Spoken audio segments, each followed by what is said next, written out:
এই হাতিগুলি আমাদের ফরমাল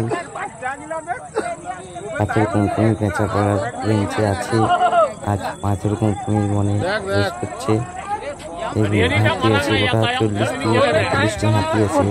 ভিডিওটি অবশ্যই শেষ পর্যন্ত দেখবেন আর সাবস্ক্রাইব করবেন, লাইক করবেন। ভিডিওটি এই চ্যানেলে প্রত্যেক দিন নতুন নতুন হাতির আপডেট পাবেন। যে জায়গায় হাতি আছে সব আপডেট এই চ্যানেলের মধ্যে পাবেন।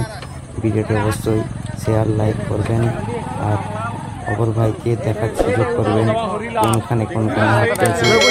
ভিডিওর মাধ্যমে আপনারা জানতে পারবেন।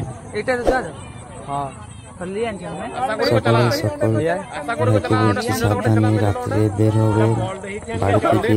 আর অযথা জঙ্গলে বিনা কারণে কেউ যাবেন না। ছাতু গুঁড়াতে গেলে খুব হুঁশিয়ারি যাবেন, কাঠ করতে গেলেও খুব হুঁশিয়ারি যাবেন। মা ও বোনেরাকে বলছি বিশেষ করে আপনাদেরকে ছাতু গুঁড়ানো পাতা গুঁড়ানোর জন্য বলা হচ্ছে যে খুব হুঁশিয়ারি থাকবেন, না জঙ্গলেতে গেলে ভালো হয়। কালী মশা বেঁধেছে